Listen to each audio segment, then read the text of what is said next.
Yeah. Streams Light Podcast, Chris Anthony here on a beautiful Wednesday afternoon in Southern California. And we're back at it again. We're back at it after a nice little session last night, looking at the mind, the power of the mind. And now today we're going to look at the beautiful life. Beautiful life versus misery. Excited about that. So hang with us here. We're in San Juan Capistrano, Revelation Studios, and looks like we might be doing 2 live streams back to back. I have to confirm my guest. This is going to be a short one. And coming up next, if all goes well, we'll do part 2 of why I left organized religion. And that's going to be judgmentalism. So that's going to be, it's not that fun a subject to think about, but I think it's going to be a powerful discussion. I'm going to have my good friend Brian Parenteau here with me in studio. So if all goes well, we'll be doing that. This is going to be a short little one here, short for me. And if all goes well, we'll go ahead and take a quick break, and then we'll be right back in the live stream. So, I was thinking about kind of the days we live in, but not so much, because really, if you look through time and history, you see a definite pattern of trouble comes on earth. But this is a time, I think, where I want to focus on what it looks like to live the beautiful life. You guys, I don't know if you remember, but there was an old movie back from, I can't even believe it was 1999. It was American Beauty. And you wouldn't think there would be a great quote in that film, but here's what I want to read to you, because it's really pretty powerful. It's hard to stay mad when there's so much beauty in the world. Sometimes I feel like I'm seeing it all at once, and it's too much. My heart fills up like a balloon that's about to burst. And then I remember to relax and stop trying to hold on to it. And then it flows through me like rain. And I can't feel anything but gratitude for every single moment of my stupid little life. I like that. That's American Beauty. It's so funny. I did a while back a podcast on poets and prophets and musicians. And, I'm convinced, if you look at movies, you look at film, you look at radio or music, I should say, that their messages are everywhere, and really beauty is everywhere. And so that's what I kind of wanted to focus on today, because I feel like if there was ever a time to kind of like look introspectively at how are we doing? Like, what am I doing? What's my focus? Could I be seeing more beauty in life? Or is my life dark and miserable, or is that the lens I'm looking through? I have a spiritual teacher that I follow, and I was reading one of his little writings, or at least a quip or a quote from his life. And he was telling his students, he said, avoid a negative approach to life. Why gaze down at the sewers when there's loveliness all around us? One may find some fault even in the greatest masterpieces of art, music, and literature. But isn't it better to enjoy their charm and glory? Life has a bright side and a dark side. For the world of relativity is composed of light and shadows. If you permit your thoughts to dwell on evil, you yourself will become ugly. Look only for the good in everything, that you absorb the quality of beauty. So here we are, Streams of Light. I'm Chris Anthony. Again, we're looking at the beautiful life. And I don't know about you, but I think we can all grow in this area. And, I have some practical tips for the area of growth in this focus of a beautiful life. One of them is to turn off the news. Now, I'm not saying that you should be uninformed as a citizen, but have you noticed how dark and dismal the news just seems to be? And the funny thing is as much as there may be challenges going on in life, the mantra of the news media for the most part is doom and gloom. And if that's all you were to know, if all you did all day long was watch the news on repetitious circle, you would feel pretty dang depressed. So if you want to stay informed about things going on in the world and life, I would just recommend doing your best to read and cherry pick, but also try and focus on good things. That's what I always wonder about news media is there's so many good things happening, but I guess that doesn't make ratings. So that's how they keep people glued, because they appeal to the survival instinct and the fearful side. And that's a strong sort of glue. So I really recommend in seeing life as beautiful, it's really important to have a foundation in life that you practice things such as mindfulness, meditation, and taking walks outside, exercising outside. In the East, they have a very interesting term called sattva. And I think in the West we would probably call it blessedness. So, but there's three different states of being in this Eastern thought, and one is sattva. The other is more of a movement and working element, which isn't necessarily bad. But if that's all we do, then that could be a problem. And then the other one is sort of destruction. I think this is a symbol of life itself, because even sickness, pain, and death is part of life. We can't be dishonest with ourselves about that. So, but really, there are certain things we can do to stay in the state of sattva, and there's actually sattvic foods. And so, I highly recommend eating a diet that is rich in those kind of foods. Now, what kind of foods would we classify as sattvic? Well, that would be, first of all, foods that are packed full of life force energy or prana. So, of course, your living foods would be number one on that list. So, greens, leafy greens, vegetables, fruits, as long as you don't have any problems, with sugar. If you have problems with sugar, you have to watch the high glycemic fruits, but there's plenty of fruits that aren't super high glycemic. So fruits and vegetables, and then along those lines are also things like nuts, seeds, legumes, lentils. It's interesting because in the East, in this type of food classification in the Ayurvedic philosophy, has been around for quite some time, and there would actually be some surprising elements in that list of foods that had the sattva. Some of those might be ghee, and milk is also in that. There's a lot of swamis and yogis who swear that milk will that it will help them get to a more calm and breathless state. So these are foods that are considered to be sattvic, and so I would recommend eating right. Avoid the sugars, avoid alcohol, avoid excessive amounts of caffeine and things like that. One of the things I do in my practice is I do a energetic balance meditation. In some circles, it's called Om Japa, but you can simply just focus on the different energy centers in the body. And you can do your own, everyone comes from a different background, a different faith family, so you would practice your own mantra. So in the Christian world, there's a lot of contemplative Christians that practice the Jesus prayer.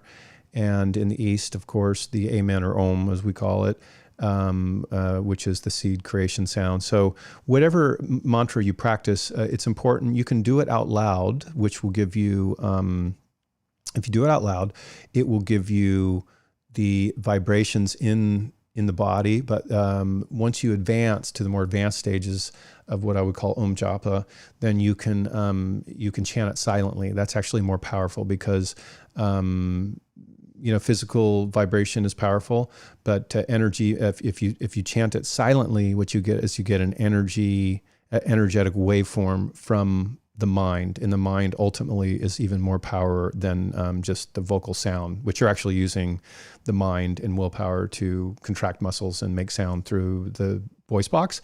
But even more powerful than that is chitta, the consciousness, the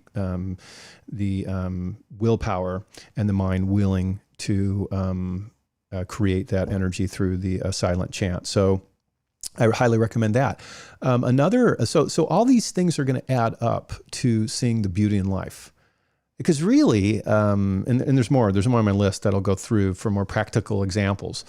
But as we look around in the world, we have to ask ourselves the question, what are we primarily focusing on? And so I like to focus on those things which deserve to be focused on. Keeping your mind on things that are uplifting. Some may think, well, that's burying your head in the sand. Some people have a real dark perspective on life, and they sort of want to focus on the doom and the gloom. And I've been there, and I've done that, and I know what it actually does to the body and the mind, and personal relationships and work and things like that. So I've been in both camps. And I have to say that I've come out of that darkness into the light. And so when people say, well, if you just focus on things that are good and pure and so on and so forth, then maybe you're not being honest, or you're digging your head in the sand. But I really do believe that that we need to focus on those things which are lovely and that are good and that are pure, and we need to forget the past, and we need to press on into the present moment and looking towards the goals we have in our life. So the eating of the foods that are good for you, the mindfulness or the meditation, the silent chant within the energetic centers, which will balance the energy centers. That one thing I didn't mention is sometimes they spin up too much, and when you do that morning meditation and chant, silent chant, you can sort of rebalance your energy centers. And then something that I found very effective is practicing. Exercise is really good, obviously. And so exercise is going to release endorphins and things like that. But one of the things that I found extremely helpful is not just exercise, but the yoga positions of what we call the yoga flow, like vinyasa flow or ashtanga. The yoga practice itself, I have found for bang for the buck, I've found that to be the most valuable for me, because yoga is you're getting the exercise, you're getting the heart rate up, you're creating some heat, and you're expending energy, but at the same time you're stretching your muscles and you're opening up your body. The body keeps the score, and so many people believe that traumas are stored in the body in the form of, you will see muscle, cramps and things like that. And so the yoga positions I've found to be the best bang for my buck, but I would just definitely say exercise. And if you practice yoga, even better. That's the cream off the top. Another thing that's really important is not only did I mention eating a diet that is rich in food that contains prana, that brings you into the sattva state, also moderating. I found that to be very important too. So moderating the portions. As you know, if you eat too much, that you will be oftentimes lacking energy, lethargic, sleepy, and sometimes irritable based on blood sugar. So it's very important to eat the right amount of food in addition to the right kind of food. And then another thing that I think is very important is the sleep rhythms. Now, I can look at 7 hours of sleep at 11 or midnight and versus 7 hours of sleep earlier in the evening. And I find I get, again, more bang for my buck. I get more restfulness if I follow the rhythms of the earth. So it's really important, I think, to not go to bed super late at night when it's been dark for 6-8 hours. That is only going to make you tired. You're going to be sleeping during a lot of morning daylight, and you just don't get as much rest. So these are all things that contribute to that state that we want to be in, that state of sattva. We want to be able to see the beauty in life. And so sleeping with those rhythms of the elements is really important.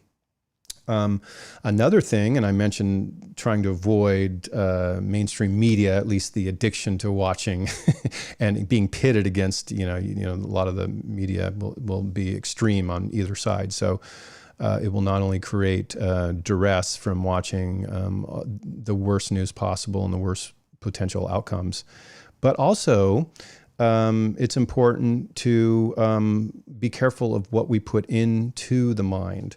In the realm of the 3 states that I mentioned in the East, the sattva, and then the 2 other states, in the movement and the working state, for example, that is related to excitement. And so sometimes if we spend too much time watching like movies that are like thrillers or horrific or whatever, that can, of course, affect our balance, the balance of the body and the balance of the mind. So that's another thing. And above all, stay positive. So, ultimately what it comes down to is a choice. So this is one of the things that I think is so very hard. When I talk to friends who have a little bit more of a negative bent on life, they are so convinced that the most important thing to focus on is the terrible things that are about to unfold. That is a very, very huge trap I have found in my own life. And I've got caught up in that too. So I'm not coming from the side of I've always been positive. I've been on that other side. And I really do feel like it's important to stay grounded in the moment. It's important to see the beauty in life. So let's think for a minute. I've talked about a few things that will help you maintain a better disposition of the body and the mind. But the other thing that I think is really important is to have a high level of consciousness. I found that this, you don't have to necessarily meditate to have this state of being, but it does really help, again, to practice mindfulness. And I would recommend going outside once a day, into the sunshine, into the wild, into nature. And you can even, if you so desire, you can even go just, into town or into a public area with a sort of wait and see attitude. I love this. This is something that I do fairly regularly. And I'll walk into town, and everywhere I go, my antenna's up, my radar is up. And what I am looking for is beauty everywhere, in people, in the pets, in the babies, in the trees. And what I find is if we have the mindset with the intention to go into life looking for beauty, you will find it. If you go into life with the intention to look for doom and gloom, you will find it. And if you don't necessarily see it directly, your mind will conjure it up and it will torment you until you think it's actually about to come to pass. That's why so many people do videos on YouTube and other places, and they get a lot of subscribers, and it's all about doom and gloom. So, and I've also found, and now I look at these videos, and what I found is that a lot of the videos have a twisted perspective. And I notice I read the descriptions and I listen very carefully. I read the doom and gloom prophecies and things like that. And what I found is that the perspective of those that create these channels and so on and so forth, that the perspective is a little bit off. It might not be extremely off, but it's usually at the very least just a little bit off. So if someone's talking about doom and gloom, a lot of times they will bring, end times, God into it, tribulation, eschatology, all those things. And if you look very closely, you will see these funny little things that just don't seem to add up. Like the other day, I was looking at one, just like, what's this about?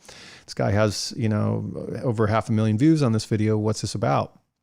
Well, ultimately it was about the end of the world. But the thing was, and this is what I noticed, is the perspective that was there was that God was really, really ticked off at humanity, and he was just looking for an excuse to squash us. So, that's one of those things where it might not seem like a little bit off kilter, it may seem like a lot to some of you, but and I think it is. It's very off kilter because everywhere I go, I see love. And every great and wonderful spiritual sage I've ever learned from has taught divine love and love amongst your fellow men, forgiveness, not violence. Unfortunately, a lot of the followers of some of these people have taught the opposite, but that's for another discussion, another time. Actually, it looks like I've got a confirmation. We will be having a discussion in a live stream shortly with Mr. Parento. So after we end this shortly, we are going to go right back into a great, more radio format, podcast style, radio style podcast format. So please join me for that. So you notice things are just a little bit off. And so this is what I'm looking for. I am looking for an experience of beauty of life that is so good. I'm going to read to you again the quote from American Beauty, because I love what he says about he has to relax and let it flow through him. He said, it's hard to stay mad when there's so much beauty in the world. It's hard to stay mad. You got to open your eyes to see the beauty, though. Sometimes I feel like I'm seeing it all at once, and it's too much. It's too much. My heart fills up like a balloon that's about to burst. And then I remember to relax and stop trying to hold on to it. And then it flows through me like rain. And I can't feel anything but gratitude for every single moment of my stupid little life. That's a quote from American Beauty, the movie in 1999. And I just think it's wonderful. It's wonderful. What I've noticed about people who've gone through a spiritual awakening is that many of them feel like they cannot contain what is happening to them. And many of them have what I would call, I don't want to say a minor form of psychosis, but some sort of psychological challenge, almost like this quote, because there's so much happening. There's so much happening that sometimes we're not aware of, that when our awareness shifts and we begin to see it, it is overwhelming and it's hard to contain. And we have to remember, don't hold on to it. The world and the divine is not short in gifts and love and goodness and mercy and things like that. That is the wealth of this other existence, this other worldliness that we sometimes call kingdom of heaven or nirvana or one of those exalted, ecstatic states. There's no shortage of beauty out there. And I am determined to keep the vision of this wonderful, beautiful life, even if this world takes a turn for the worse, even if tragedy befalls us even more, I will still focus on the beauties and the treasures that are immaterial, like the beauty of a fragrant flower. I was in the mission in San Juan Capistrano the other day, and I leaned over to smell the most unique looking flower, and I thought I was carried away to the heavenly realms. It's amazing what a scent can say to you if your heart is hungry for goodness and divine love. The flowers speak of the beauty of this reality. The baby, the child, have you looked into a child's eyes? My oldest daughter, is her birthday today, 31 years old. And I was sharing with her the day she was born, as I called her this morning to wish her happy birthday. And, you know, being brought back to looking into a baby's eyes. They say, if you look into a baby's eyes, you can see heaven. Isn't it interesting that it seems like all babies are born with blue eyes? What's with that? How come no one's talking about that? I mean, there's something going on. There's something going on.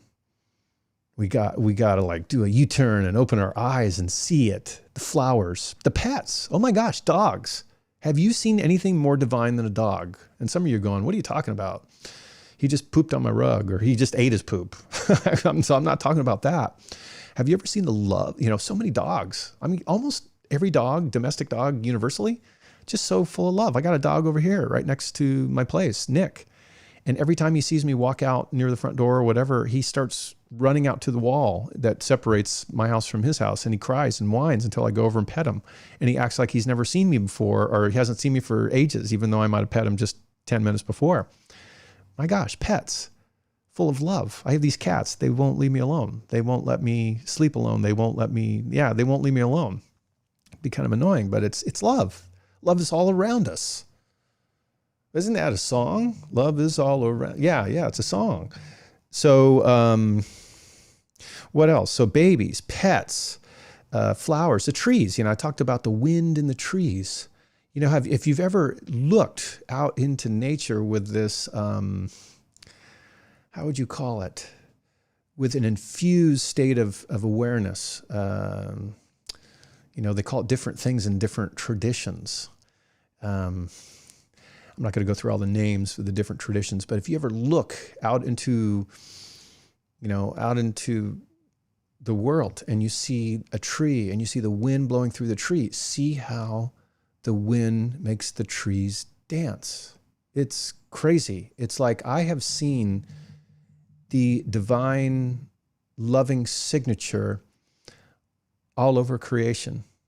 My tomato plants, didn't really produce much this year, but they got their usual flowers, and they got the little, tomato plants. They kind of, when I was a kid, I would touch the leaves and I'd notice, man, they smell funny. Love is all around us, even nature. There's flowers and fruit everywhere. It's all about reproduction and new life, which is hope. It's rebirth, it's resurrection, it's all around us. And then one of the greatest gifts of all is love in the human being, in the human soul, which is divine. That is, in my mind, tantamount. It's hard to see sometimes, especially in a day and age when things get disfigured a little bit. But if you ever watch, sometimes I see things and it just makes me want to break down into tears. It's all around us. In the human soul, the love of people. And life is beautiful. It really is. And I think it's better to see it for what it is than to buy into that whole weird reality or alternate reality of doom and gloom. I don't know about you. So I'm making a, I'm basically purposing in my heart and mind to follow this path of seeing the beauty and the loveliness in life and even in pain. It was Taylor Swift who said, hell was the journey, but it brought me to heaven. Sometimes it's out of pain that we start to really grow and awaken from our slumber. Sometimes we need a little contrarian wind blowing against us in our life to awaken. But once we awaken, life is good. We see the beauty, we see the love. I'm Chris Anthony, this is Streams of Light. Thanks for joining me.